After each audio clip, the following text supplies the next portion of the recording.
Olá!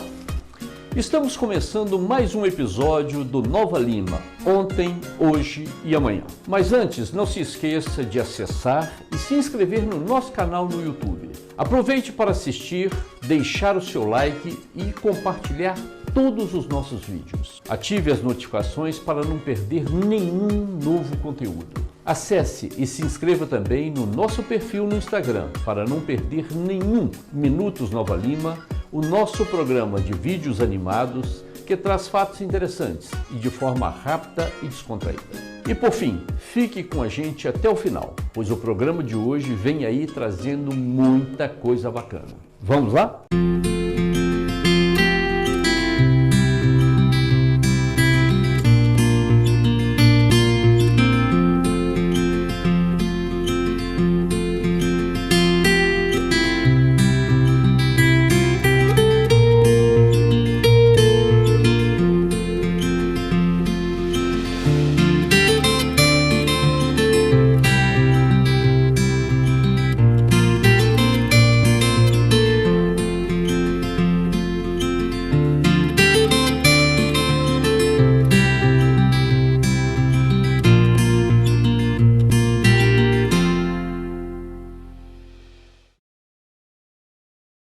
Em Nova Lima, dentre os cada vez mais raros grupos de pessoas que lutam resistentemente para manter viva a riqueza da história da região, temos uma organização que com certeza se destaca como líder deste heróico grupo. Estamos falando do IGARV, o Instituto Histórico e Geográfico do Alto Rio das Velhas. Com sede em Nova Lima, este nobre instituto é mais do que um abrigo de documentos e memórias. É o altar onde repousa a essência histórica de uma grande parte das comunidades que floresceram ao longo do tempo às margens do nosso Rio das Velhas. Guardião incansável da memória coletiva da região e de seus protagonistas, o IGARV assume a sublime missão de estudar, preservar, propagar e atar os fios que entrelaçam o passado ao presente e com os quais vamos tecer o futuro. Sua importância transcende limites físicos. É nele que pulsa o esforço constante para manter viva a história e a identidade dessa nossa região extremamente rica em cultura. Cada membro do IGARV, ao adentrar esse verdadeiro templo do saber, transforma-se em um guardião do tempo. São eles os curadores da história, que com dedicação e erudição conservam, estudam, produzem e partilham inúmeros materiais sobre esse conhecimento acumulado através dos tempos. E não estão sozinhos nessa missão, fazem tudo à luz dos ensinamentos e das obras dos ilustres patronos de cada uma das cadeiras do Instituto, que por sua vez são verdadeiros símbolos e pilares morais e intelectuais da história regional e nacional. Nomes como Dom Pedro II, Augusto de Lima, o Marquês de Sapucaí, Bernardino de Lima, Emília de Lima e tantos outros não menos especiais e que servem de guia e inspiração, conferindo nobreza, legitimidade e profundidade à missão do IGARV.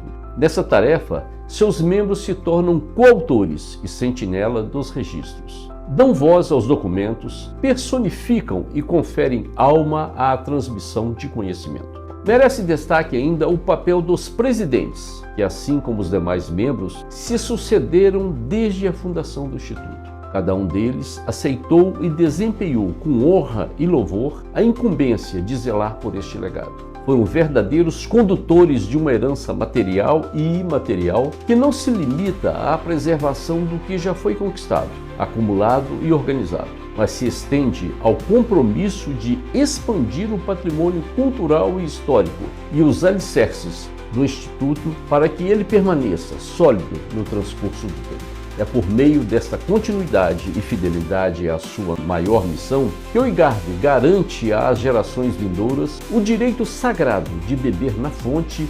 insubstituível das experiências e do conhecimento dos que nos precederam. Hoje nós recebemos o Dr. Duílio Silva Santana, formado em Direito e Letras, Com mestrado em Estudos Linguísticos pela Universidade Federal de Minas Gerais, ele é o atual presidente do Instituto e vai nos contar um pouco mais sobre o papel, a estrutura e a importância do IGARV. Vamos lá? Que prazer, Dr. Duílio, recebê-lo aqui hoje no nosso estúdio e para falarmos de algo que nos é muito caro, que é o nosso Instituto Histórico e Geográfico do Alto do Rio das Velhas. Seja muito bem-vindo. Muito obrigado, Dr. Juarez, o prazer é meu. Eu gostaria que o senhor se apresentasse para a nossa audiência. Pois não, Dr. Juarez, né, é uma pessoa que eu agradeço demais, sua equipe toda. Meu nome então é Duílio Silva Santana de Araújo, sou formado em Direito e em Letras, sou pós-graduado em Estudos Linguísticos pela Universidade Federal de Minas Gerais e um amante da cultura mineira. E me tornei cada vez mais um amante da cultura nova-limense. E estou no cargo de presidente do Instituto Histórico e Geográfico do Alto Rio das Velhas. Nossa gestão começou em outubro passado e nós temos que tentar, pelo menos, fazer com que o nosso nome seja não só conhecido, como divulgado, porque a construção de um patrimônio cultural não é feito por uma pessoa, é feito por uma coletividade. E nós, como Instituto, temos a obrigação, mais do que as pessoas, de manter esse patrimônio cultural.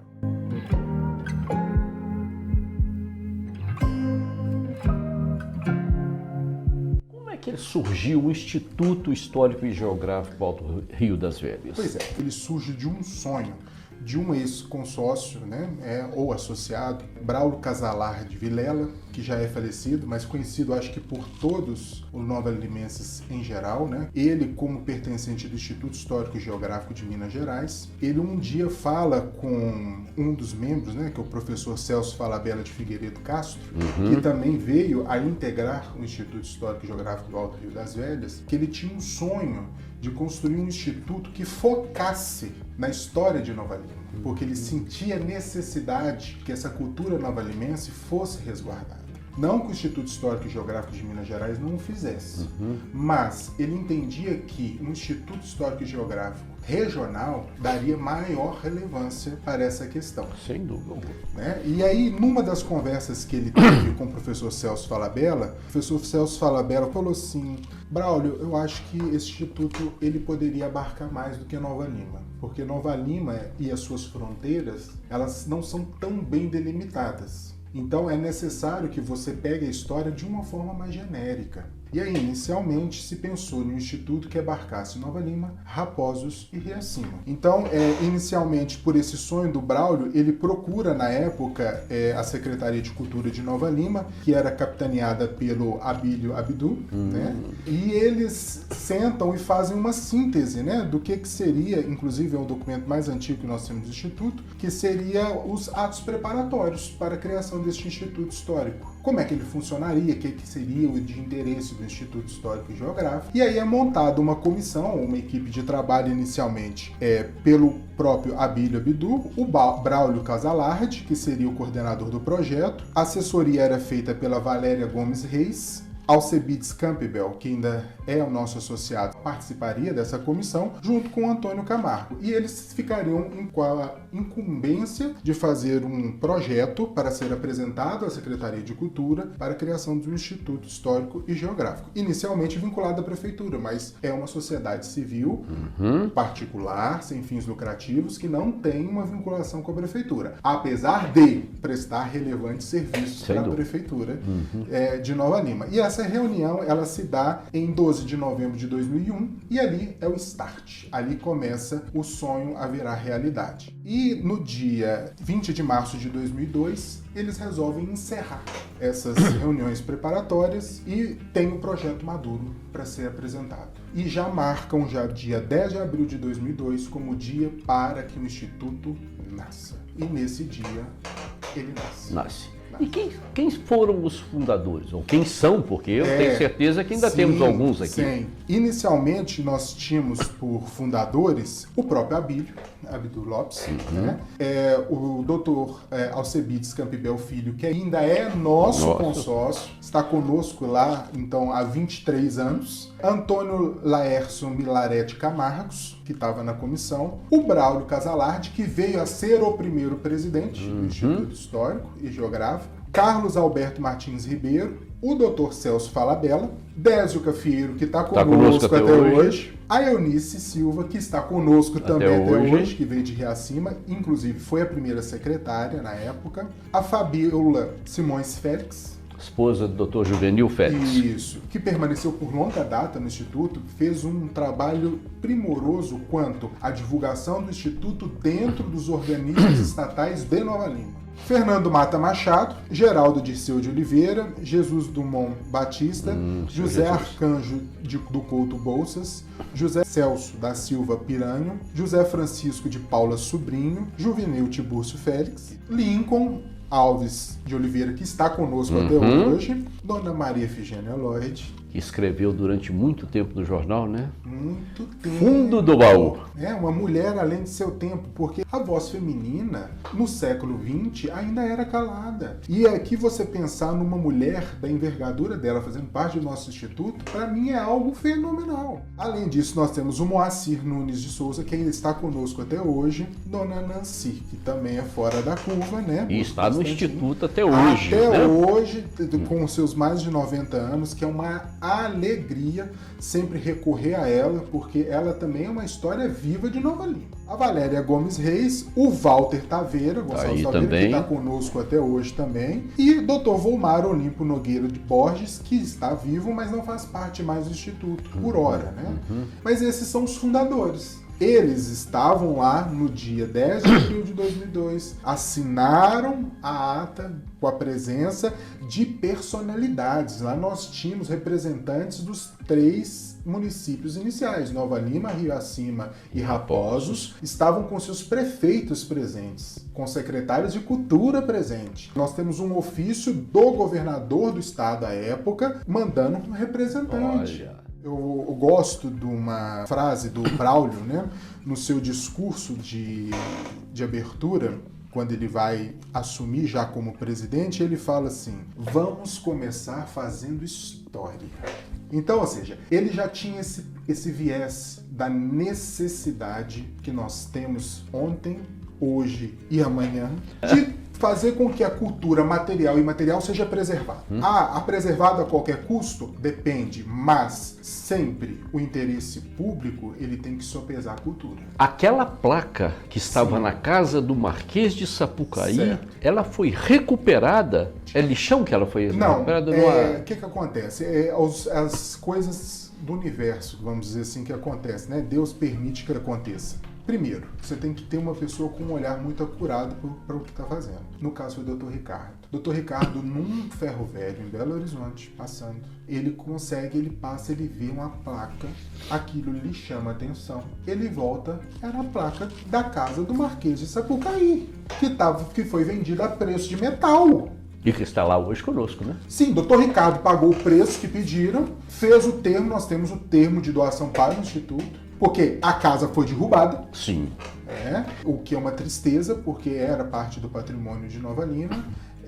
Até onde me consta, ela estava em processo de tombamento, o que é algo muito ruim dentro de Nova Lima, visto que até hoje temos um imóvel particular tombado. Uma cidade com mais de 300 anos de existência. Pois é. E, infelizmente, a casa se foi e nós tivemos a alegria do Dr. Ricardo conseguir recuperar essa placa, está conosco lá hoje, onde funciona o Instituto, que é no centro, ali na rua Tiradentes, no centro. E o Dr. Ricardo, além de ser o nosso historiador aqui do programa Nova Lima Ontem, Hoje e Amanhã, fez parte do nosso Instituto Histórico. Na época, ele não fez parte do quadro dos fundadores, porque o Instituto Histórico ele tinha por princípio básico ter no máximo 30 membros. Esses 26 membros que eu listei eram os membros que eram escolhidos pela sociedade civil. E cada uma das prefeituras ficava com a incumbência de nomear um representante que faria parte do Instituto Histórico.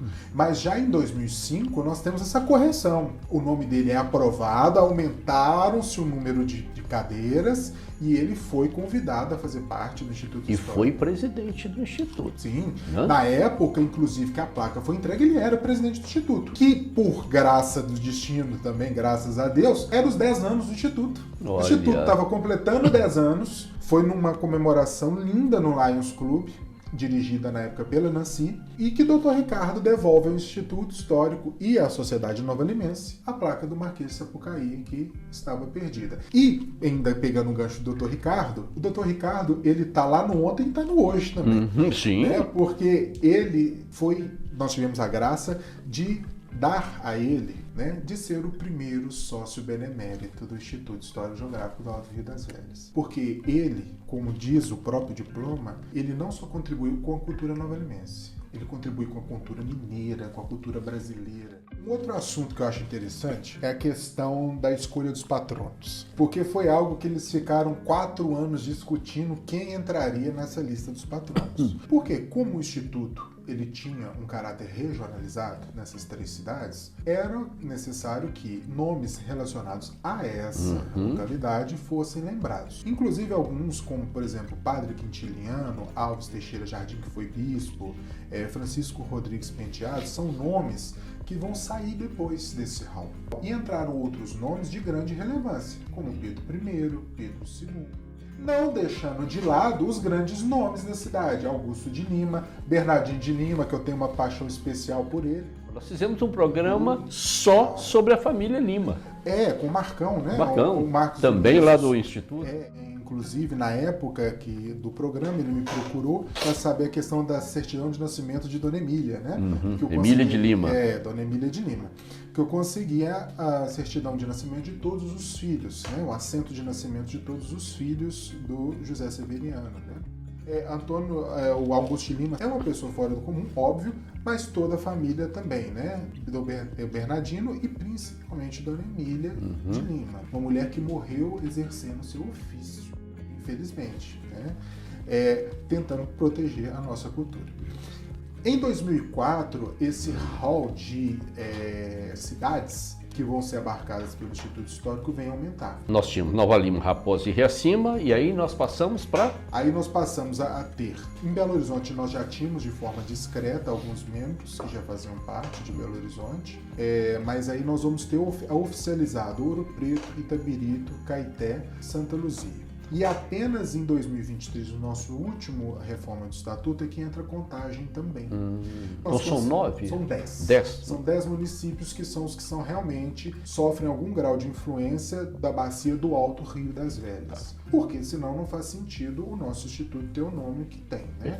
Perfeito. Então, ou seja... Aí ele não passa só por aqui, né? Não passa só por aqui, né? Dona Maria Efigênia Lloyd, como eu já trouxe, ela ficou pouquíssimo tempo no Instituto, porque ela morre no mesmo ano que o Instituto é feito, em 2002. E na primeira reunião subsequente, Braulio faz questão de pôr em pauta. Em 31 de outubro de 2002, ela sai do quadro efetivo para o quadro de patronos. E eu acompanhava as crônicas que ela publicava. Fundo do Baú, que depois foi transformado num livro. Foi transformado num livro que nós temos na nossa biblioteca com a dedicatória de Dona Maria Efigênia para o Instituto, né? Hoje, quem ocupa a cadeira dela, vale ressaltar, é uma outra professora de grande renome dentro de Nova Lima, que é a Elce Dorothea. Sim. Professora Elce. É um ícone. Que foi presidente do Instituto Histórico e Geográfico também, né? Por 2 mandatos. Escritora, poetisa, contista, contadora de história, como ela mesma gosta, cuida com um zelo muito grande pela biblioteca do Instituto Histórico e Geográfico. E outro que faz parte dessa questão é o Braulio. Sim. Né? Quando o Braulio falece em 2019, ele também automaticamente, na reunião subsequente, é passado do quadro de efetivos para o patrono. E hoje quem ocupa a cadeira dele é o Peter de Moraes Rossi, que também... Outro escritor. Atualmente é presidente da Academia Nova-Limense de Letras. São pessoas que fizeram da nossa instituição que ela é hoje e que me pesa aos ombros ter que trilhar o caminho deles nesse hoje, fazendo com que mantenha-se o grau de excelência do passado, mas que no futuro também seja algo para ser recordado de positivo. Vamos falar um pouquinho, então, sobre os livros publicados pelo Instituto, as revistas publicadas pelo Instituto? Produção intelectual é um dos grandes motivadores, porque não adianta a gente também só pesquisar e não produzir. Nós temos a obrigação, como eu disse, de devolver para a sociedade algum material para que eles possam ter consulta. Desde o início foi pensado, sim, em fazer pequenos boletins que seriam lançados com uma certa frequência, informando de assuntos relacionados à história local, à geografia local, local. O primeiro boletim, ele é do ano de 2006, ele é pensado, mas ele só vai sair em 2010. O primeiro boletim, inclusive, ele traz algo que eu acho muito interessante, porque ele vai demonstrar o grau de importância que tem o Instituto Histórico para a cultura nova-limense, que ele traz o nome dos consórcios que vão fazer parte do recém-criado Conselho Municipal de Cultura de Nova Lima. Então, ou seja, o Instituto Histórico, desde a sua fundação, tem cadeira no Conselho de Patrimônio de Nova Lima, tem a cadeira do titular e do suplente. Hoje quem atua é Elce Doroteia Lopes na cadeira como titular. E como suplente nós temos o Roberto Messias Franco. Então, ou seja, já se dá notícia da importância do nosso instituto dentro da próprio órgão administrativo. Porque, como eu disse, nós não estamos vinculados à administração, mas nós contribuímos muito para que a administração funcione da forma que funciona. Então, daí em diante, foi necessário fazer esses boletins. Os boletins passaram a ter uma certa recorrência. O nosso último boletim, ele é do ano passado, né? Que é o boletim número 16. Ele tem uma função bienal, então ele sai um ano. E entre ele e o próximo boletim sai uma revista, que é um produto um pouco mais elaborado. Essa aqui é a nossa primeira revista de 2014 e sempre subsequentemente houve a publicação. Nós temos 6 revistas com a responsabilidade de publicar uma esse ano. Então esse ano já está no prelo a próxima revista, que inclusive vai ter um texto seu, vou dar spoiler também, de Pedro II, vai ter texto meu sobre Bernardino de Lima, vai ter texto do Marcos Início sobre Emília de Lima. Então, ou seja, vamos ter bastante gente importante lá. Nós devolvemos para a sociedade nova-limense e para as outras cidades esses grandes nomes, esses grandes compositores dessa cultura regional. E temos também livros de alguns dos nossos membros. Temos livros publicados de Moacir, temos livros publicados de Walter Taveira, temos livros do próprio Braulio, livros de Elce e de mais uma infinidade, né, Dr. Armando, que publicaram, né, esses livros relatando a história de Nova Lima, ou contos, ou então também poesia. Professor, eu acho que aqui nós encerramos mais ou menos o ontem de Nova Lima e do nosso instituto. Que é um grande ontem, né? Isso, muito grande.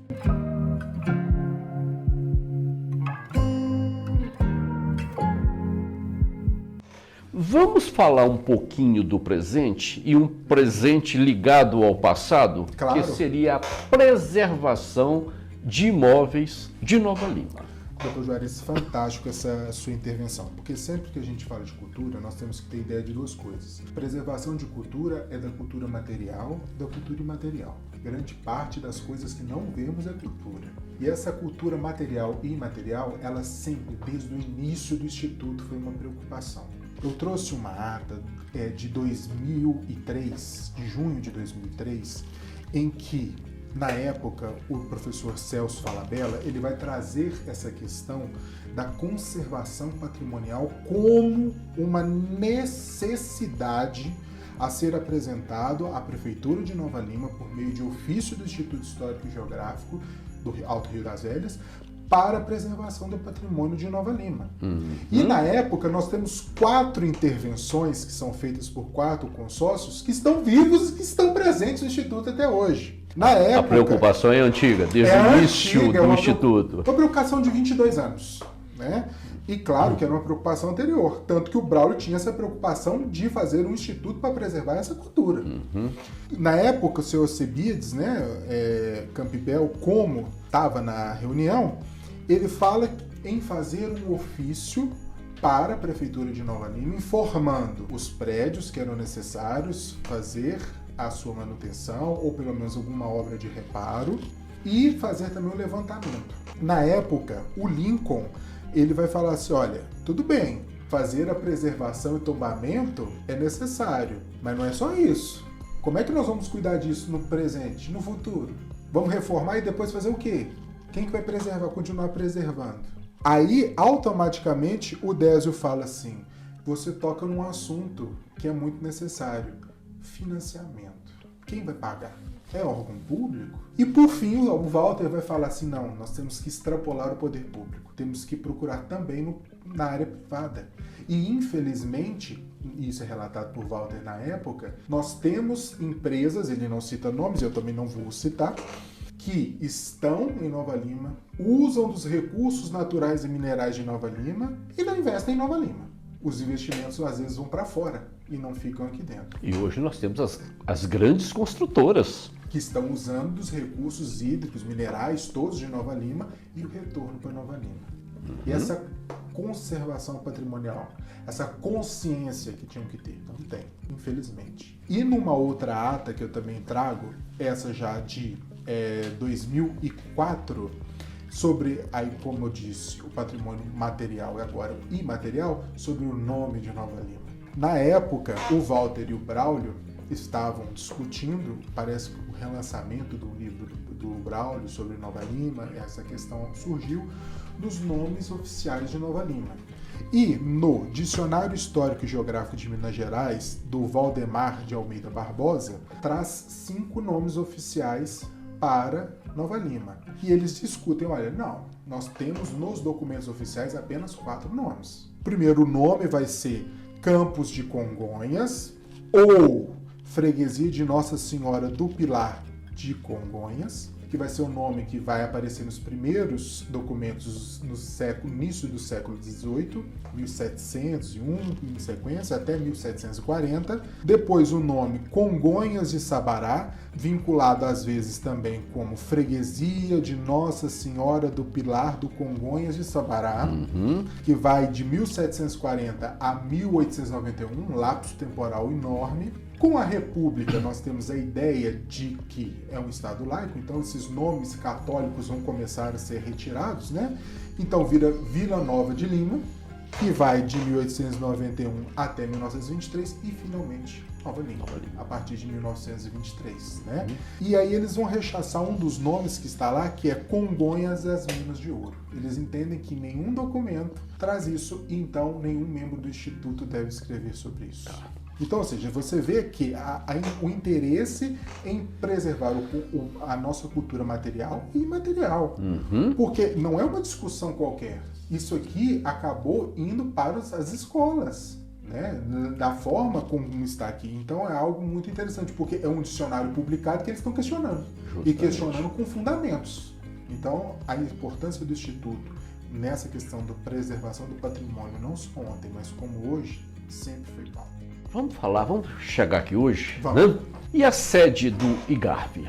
Pois é, a sede do IGARV sempre foi uma questão que desde o primeiro ano foi um assunto recorrente, né? Aonde sediar o Instituto. Inclusive nas atas de constituição eles têm isso, essa questão sempre presente. Aonde que as reuniões aconteceriam, aonde que o nosso material seria guardado, porque a biblioteca do Instituto é uma biblioteca riquíssima, de obras todas doadas. Nós recebemos durante esses 23 anos e continuamos recebendo. Inclusive, ano passado recebemos uma lá da Fundação do Tancredo Neves. Ah, sim. Muito lindo, né? Um material muito lindo produzido, né, por eles. Então, era algo sempre que foi uma preocupação para os presidentes do Instituto.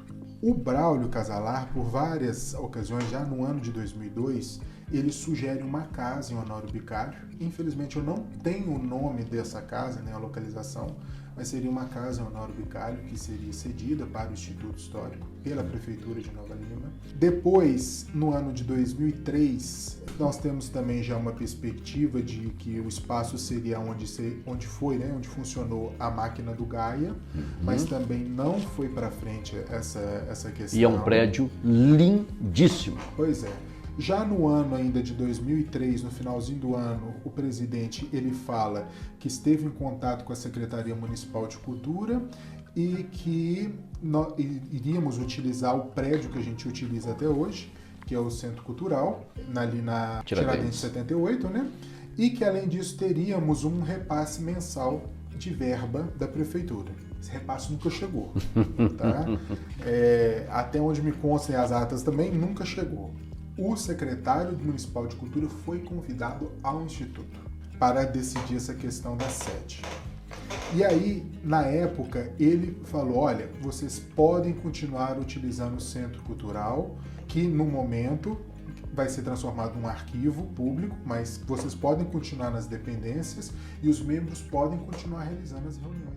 Em 2011, olha o salto que nós damos, em 2011, já com o Dr. Ricardo, a Secretaria Municipal, ela define sim a cessão de um espaço, de uma sala dentro do Centro Cultural, aonde seria utilizado para manutenção e guarda do nosso acervo.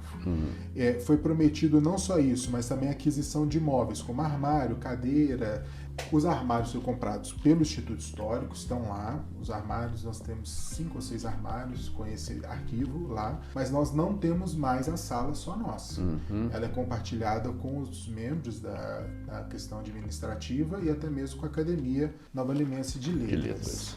Nesse mesmo ano de 2011, Dr. Ricardo ele traz aos consórcios essa questão da formalização verbal de que teríamos esse espaço cedido, e a consolidação só vem em 2015 com o presidente José Carlos Furiati, que recebe sim um ofício da Secretaria de Nova Lima falando que nós teríamos espaço próprio.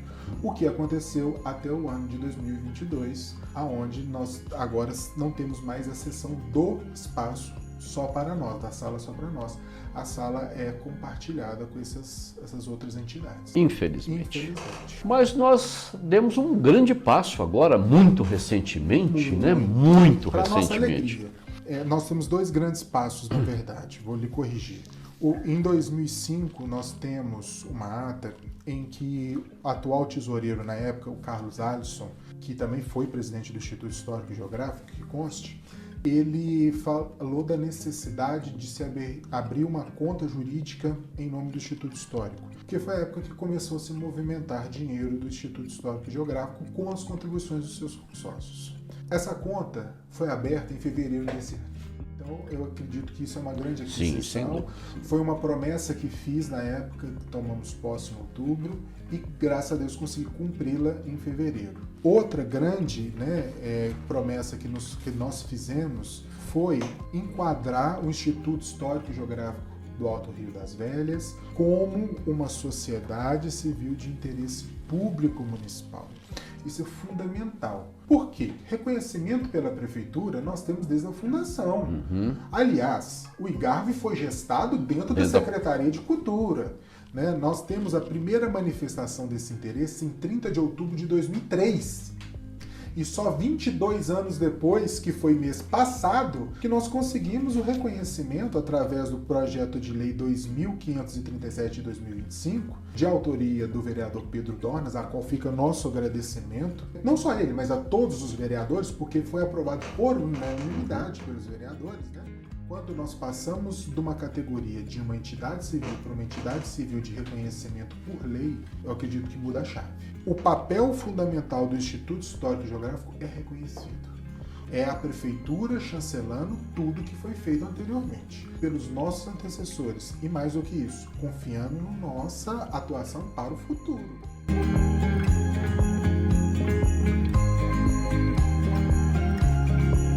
Perfeito. E aí nós terminamos o hoje e vamos para o amanhã. Vamos para o amanhã. O que nós estamos gestando para o futuro do nosso Instituto? A principal, eu acho que a minha principal bandeira para o Instituto Histórico atualmente é conseguir uma sede própria. Justamente porque nós temos uma biblioteca muito vasta, muito completa e que nós não podemos dar acesso ao público, porque nós não temos como controlar isso. Né? Como nós estamos num espaço cedido pela prefeitura, em que não temos nem exclusividade do espaço, é muito difícil nós termos uma gestão qualificada de empréstimo de materiais sem que isso se desvie. E é algo muito preocupante. E ao mesmo tempo, este ano agora, teve uma publicação em homenagem ao Marquês de Sapucaí, que saiu no estado de Minas, que é de uma consultoria feita com a Elce no livro do Braulio, devido à importância do Instituto Histórico. Mas isso, infelizmente, não pode ser franqueado à população, porque nós não temos sede própria. Nós fazemos um apelo, não só à prefeitura, aos órgãos públicos, mas aos particulares também. Tem o interesse também de fazer por vias legais, a possibilidade de nos dar uma sede própria e de nos ajudar a manter essa sede própria. Por quê? Nós estamos mantendo uma cultura não para nós, uma cultura para o futuro, uma cultura para quem está vindo. Vamos preservar, sim, hoje para o amanhã. É sem nossa dúvida. obrigação. Professor, muito obrigado. Foi uma verdadeira aula de cultura que nós tivemos aqui hoje. Muito obrigado ao senhor, à sua equipe, a todos os que vão ouvir agora e futuramente. Isso. E aqui nós temos, né? Nós sempre entregamos para o nosso entrevistado um presente. Que alegria. Tem uma coisa que eu sou apaixonada com caneca. Opa! Eu tenho uma cristaleira só de canecas. Mas assim, eu fico muito, muito lisonjeado. Muito obrigado. Esse aqui é para o programa. Ah, muito obrigado. Olha! É a fachada da igreja de Nossa Senhora do Ó, em Sabará. Ah, muito boa. É uma igreja que eu tenho um apreço muito grande por ela. É uma das igrejas mais antigas de Minas Gerais. Acredita-se que ela começou a ser construída em 1711 e em 1720 ela já estava pronta. Ela é lindíssima por dentro e por fora. Agora, muito obrigado. Professor de língua portuguesa, esse é um presente pessoal para o senhor. Muito é uma caneca, bom. mas não é qualquer caneca. Como um professor de língua portuguesa, atrás tem uma receita de um pão de queijo mineiro. Receita de mineirinho. No linguajar mineiro. Tá. E eu tenho aqui em casa um fogão como esse, que já foi também apresentado num dos nossos programas. E aí tem a receita de pão de queijo e depois o senhor faz a leitura para o senhor ver, que é o jeitinho mineiro de fazer o pão de queijo. As nossas receitas de casa, de vó, são todas assim. Isso. Né? Um cadinho, um punhadinho. Professor, muito obrigado pela sua presença e pela sua aula aqui hoje. Imagina, não tem nada. A cidade agradece.